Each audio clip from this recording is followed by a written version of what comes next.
The addicted baby. Thanks. Somebody bring it down, or it fell that way? Okay. There are certain aspects. You have a baby who's hyperstimulated. We already learned that we can use metenkephalin as a way of anesthetizing the brain. So, in a baby whose GI system hasn't developed to the point where it can do the somersaults necessary to impart some of the metenkephalin into the gastric environment to anesthetize the brain and make them feel normal, baby has another way of doing it. If there is a state of adrenal dysregulation, even if there is not a sensitivity to gluten or casein milk proteins, there is a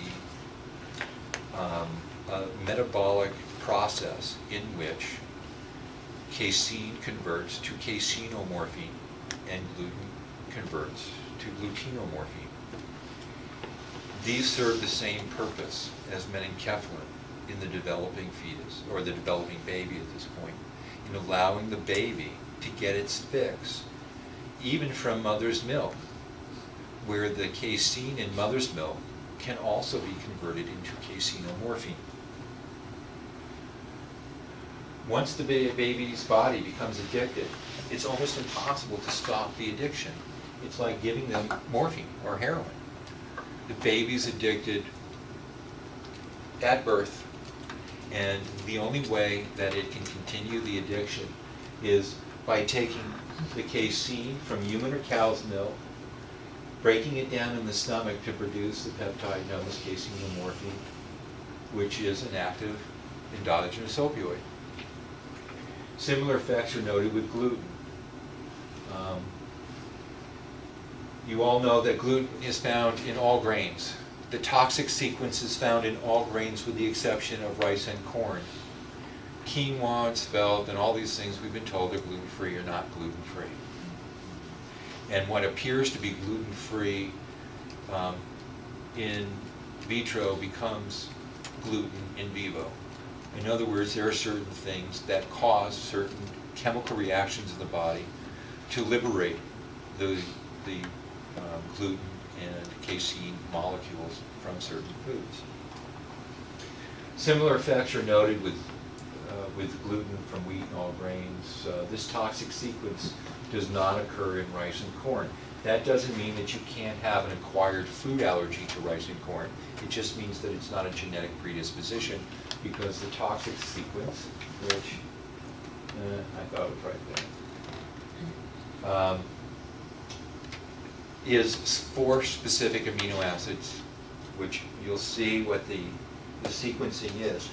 It just happens to be that the gluten molecule is made up of a different configuration of amino acids in rice and corn, which is not the toxic sequence that causes all the problems.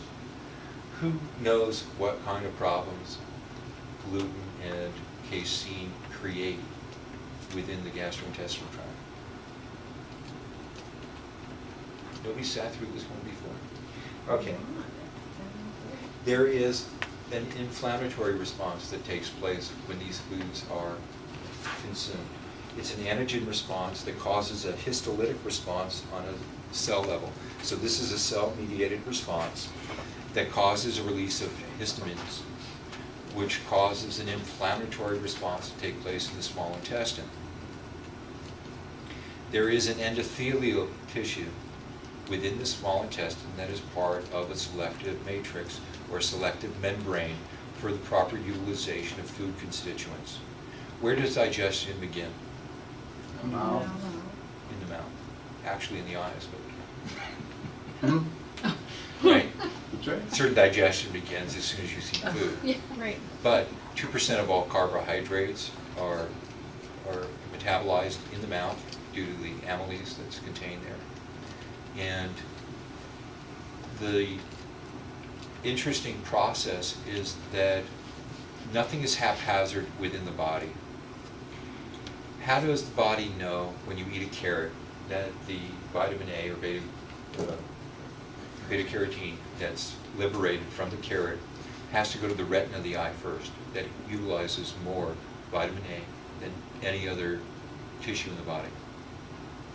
It knows because as tissues break down, you remember the spleen is responsible for breaking the cells apart.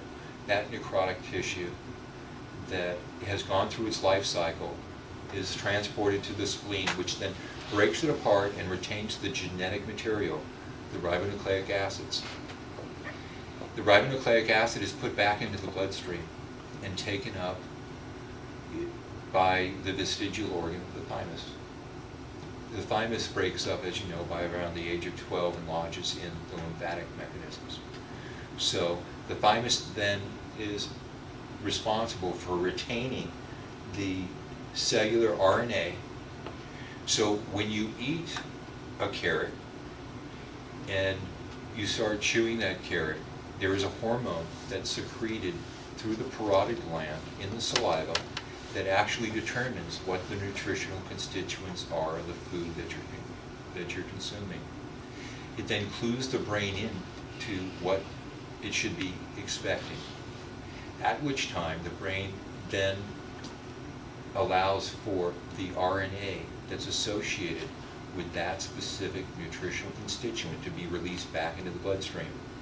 So when that beta-carotene is absorbed into the bloodstream, it binds to the ribonucleic acid, which becomes the transport mechanism to carry it first to the retina and the eye, and then to the trillions of tissues or cells that have receptor activity for vitamin A. So there is an incredible mechanism that takes place. The reason it's important to chew your food is not to break it down and make it small. Hydrochloric acid does a real good job of that.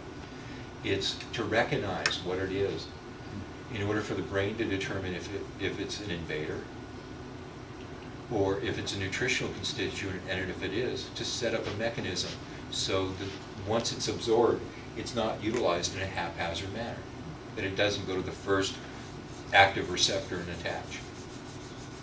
So there is a volume that's maintained. So as cells die, the building material is delivered in order to replace it. This mechanism goes a little bit further. There is a selective membrane. If you were to imagine a screen as opposed to all of the holes being uniform, each hole is different. And as a nutritional constituent is liberated and exposed to this membrane, the membrane then shifts it and delivers it to the mast cell that can best utilize it. That's the same tissue that's eroded away with gluten and casein intolerance. So once that tissue no longer exists, the mast cells are exposed. So even good foods can cause a negative reaction to occur by exposing a mast cell to something that it does not have the capability of dealing with. It produces a histolytic response, which then affects the entire gastrointestinal tract, causes inflammation. How does the gastrointestinal tract actually work functionally? Surface area, right? If we were to take the intestines out of somebody, anyway, Harold,